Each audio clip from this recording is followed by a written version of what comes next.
তরলীকৃত প্রাকৃতিক gas LMG সরবরাহ কমে যাওয়ায় প্রায় 2 সপ্তাহ ধরে রাজধানী সহ সারা দেশে তীব্র গ্যাস সংকট চলছে।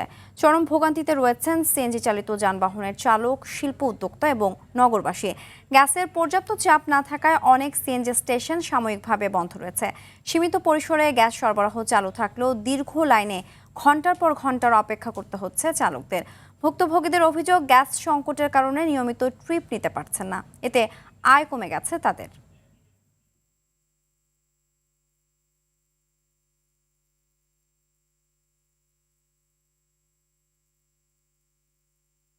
রাজধানীর তেজগাঁও থেকে গ্যাসের সর্বশেষ পরিস্থিতি জানাচ্ছেন সহকর্মী ওয়ালিদ সিদ্দিকী। সরাসরি চলে যাব তার কাছে। ওয়ালিদ, গ্যাসের সংকটের মুখে চালকরা কি বলছেন, সিএনজি স্টেশন কর্তৃপক্ষ কি বলছে জানাবেন? সিনথিয়া, আমি এখন অবস্থান করছি রাজধানীর তেজগাঁও একটি ফিলিং স্টেশনে। আপনি দেখতে পাচ্ছেন যে এখানে গাড়ির দীর্ঘ লাইন। সকাল থেকে তারা অপেক্ষা করছে গ্যাস নেওয়ার জন্য। এই যে গ্যাস নেওয়ার জন্য দীর্ঘ যে সারি, এই সারি প্রায় 1 থেকে 1.5 কিলোমিটার জুড়ে। তারা বলছে যে দীর্ঘ সময় অপেক্ষা করার পরও তারা পর্যাপ্ত গ্যাস পাচ্ছে না। আমরা ফিলিং স্টেশন কর্তৃপক্ষের সাথে কথা বলেছি, তারা বলছে যে পরিস্থিতি আগের চেয়ে কিছুটা উন্নতি হচ্ছে, কারণ আমরা আগে দিনের বেলায় গ্যাস দিতে পারতাম না, এখন দিনের বেলায় গ্যাস দিতে পারছি। তারা বলছে যে এই যে গ্যাস দিতে পারাটা, এর ফলে কিছুটা স্বস্তি তৈরি হয়েছে সিএনজি চালক এবং যারা পাঠাও চালক এবং যারা এই যে প্রাইভেট কার, যারা যে গাড়িগুলো গ্যাস নির্ভর, সেই গাড়িগুলোর যারা চালক তারা কিছুটা সন্তুষ্ট। কিন্তু তারা বলছে যে চালকরা বলছে দীর্ঘ সময়ে তারা এখানে অপেক্ষা করার পর দিনের বেশিরভাগ সময় জীবিকা নির্বাহের যে সময়টুকু, তার বেশিরভাগ সময় যেহেতু চলে যায় এই গ্যাস নেওয়ার জন্য, 2 থেকে 3 ঘন্টা, কোনো সময় 6 থেকে 7 ঘন্টাও যায়। সেক্ষেত্রে তাদের যে আয় রোজগারের যে কমতিটা, এই কমতিটা কিভাবে তারা পূরণ করবে? তারা বলছে যে এই যে বেশিরভাগ সময় এখানে থাকার পরও তারা তাদের যে দৈনিক যে গাড়ির মালিককে যে টাকাটা দিতে হয়, সেই টাকাটা তারা এখনও সেম টাকায় দিতে হয়। তারা বলছে সারাদিন এখানে সময় নষ্ট করার পরও তাদেরকে ন্যূনতম কোনো সমীহ করা হচ্ছে না। এই যে অবস্থা, এটা রাজধানীর বেশিরভাগ ফিলিং স্টেশনে একই চিত্র। আপনি দেখতে পাচ্ছেন এই যে দীর্ঘ সারি প্রায় 1 থেকে 1.5 মাইল পর্যন্ত চলে গিয়েছে। এই যে চালকরা বলছে এই গ্যাস সংকট কবে নাগাদ কাটবে, সরকারের পক্ষ থেকে এখনো তারা সঠিক কোনো উত্তর পায়নি। তারা বলছে যে নানা সময়ে তারা প্রতিশ্রুতি পাচ্ছে, কিন্তু আসলে প্রকৃত কবে নাগাদ এই যে দুরবস্থা থেকে তারা উত্তরণ করতে পারবে। তা আমি এখন একটু কথা বলবো।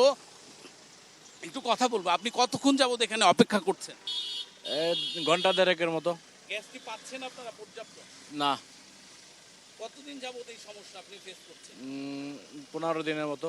এই যে সমস্যা দীর্ঘ, আমরা জানি যে 2 সপ্তাহের উপরে এই সমস্যা চলমান। আপনি দেখতে পাচ্ছেন সিনথিয়া, এই যে গাড়ির দীর্ঘ লাইন, এই দীর্ঘ সারি এখান থেকে ঘুরে জি দীর্ঘ এক সারি, এবং এই অবস্থা পুরো ঢাকা শহর জুড়ে। আপনি দেখতে পাচ্ছেন এই অবস্থা থেকে উত্তরণের কবে নাগাদ যে তারা উত্তরণ হবে তারা জানতে চায়। চালকরা বলছেন দ্রুত এই সমস্যা নিরসন করে সরকার যথাযথ ব্যবস্থা নেবে এবং তাদের দুর্দশা লাঘব করবে। সিনথিয়া, এই ছিল সর্বশেষ আমার কাছে। ধন্যবাদ। গ্যাস সংকটের আরও খবর জানাতে চট্টগ্রাম থেকে সরাসরি যুক্ত হচ্ছেন সহকর্মী সাইফুল মাহমুদ। সাইফুল, চট্টগ্রামে গ্যাস সংকটের প্রভাব কতটা পড়েছে, আর সংকট মোকাবেলায় প্রশাসনের কোনো তৎপরতা দেখছেন কিনা জানাবেন? জি সিনথিয়া, আসলে যেমনটি বলেছেন, চট্টগ্রামে গ্যাস সংকট কিন্তু খুবই তীব্র থেকে তীব্রতর হয়ে উঠছে। গত 2 দিন যাবৎ কিন্তু চট্টগ্রামে গ্যাস সংকট তীব্র হয়ে উঠেছে। এর আগে যদিও কিছুটা ছিল, কিন্তু এই গত 1 তারিখ থেকে কিন্তু আজকে পর্যন্ত আসলে এটার প্রচুর তীব্র সংকট দেখা দিয়েছে। আমরা যদি আসলে কর্ণফুলী গ্যাস ডিস্ট্রিবিউশনের তথ্য অনুযায়ী যদি বলে থাকি, আসলে চট্টগ্রামে শিল্প কারখানা, বাসাবাড়ি সবকিছু মিলিয়ে প্রতিদিন 350 মিলিয়ন ঘনফুটের গ্যাসের প্রয়োজন হয়। সেখানে পাচ্ছে মাত্র এখন 190 থেকে 194 মিলিয়ন ঘনফুট গ্যাস। এখানে প্রতিদিনই কিন্তু ঘাটতি থাকে 156 থেকে 160 মিলিয়ন ঘনফুট গ্যাস থাকে, যা চাহিদার 45% পাওয়া যাচ্ছে। বাকি 55% কিন্তু আসলে কম পাচ্ছেন বলে জানিয়েছেন কর্ণফুলী গ্যাস ডিস্ট্রিবিউশন। আসলে কবে নাগাদ এটির একটা শুরু হবে এটি কিন্তু কোনোভাবেই কিন্তু বোঝা যাচ্ছে না, এবং এই এই কম পাওয়ার কারণেই কিন্তু আসলে অনেক উৎপাদনশীল যে প্রতিষ্ঠানগুলো রয়েছে সেখানে কিন্তু তাদের উৎপাদন সক্ষমতা কিন্তু 35 থেকে 50% নেমে এসেছেন বলে জানিয়েছেন। আবার বিদ্যুৎ খাতেও কিন্তু একই অবস্থা, গ্যাস সংকটের কারণে প্রচুর পরিমাণে লোডশেডিং হচ্ছে এবং যার কারণে কিন্তু প্রতি ঘন্টায় ঘন্টায় বিদ্যুৎ আসা যাওয়া করছে। সবকিছু মিলিয়ে যদি বলি আসলে চট্টগ্রামের এই মুহূর্তে গ্যাসের যে সংকট সেটি কিন্তু খুবই ভয়াবহ। বিশেষ করে যেই সিএনজি চালিত অটো রিক্সাগুলো রয়েছে সেগুলো কিন্তু আসলে গতকাল রাত 12টা থেকে এখনো পর্যন্ত লাইনে দাঁড়িয়ে আছে। কবে নাগাদ আসলে তারা গ্যাস পাবে সেটাও কিন্তু তারা বলছে না, কেউ বলতে পারতেছে না। তবে সবচেয়ে বেশি যেই অভিযোগ সেটি হচ্ছে যে সিএনজি ড্রাইভার যারা আছে তারা বললো আসলে তারা ঘন্টার পর ঘন্টা কিন্তু লাইনে বসে আছে, কিন্তু মালিক পক্ষকে তারা কিন্তু পুরো 1000 টাকা 1200 টাকা যেটা তাদের দিনের ইনকাম সেটা কিন্তু দিতে হয়। মালিকের একটাই কথা, সেটি তো চাবি যেহেতু তোমার কাছে, তুমি অবশ্যই ইনকাম দিতে হবে, ইনকাম কম দেওয়ার কোনো সুযোগ নেই।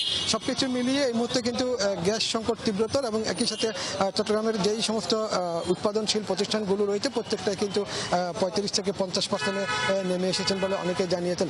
তবে এটার সবাই কিন্তু এটার খুব দ্রুত শুরু হওয়া চাচ্ছেন, কবে নাগাদ এটার আসলে শুরু হবে সেটা কিন্তু বোঝা যাচ্ছে না। সিনথিয়া, এটাই ছিল গ্যাস নিয়ে আমার কাছে এই মুহূর্তে সর্বশেষ সংবাদ। ধন্যবাদ।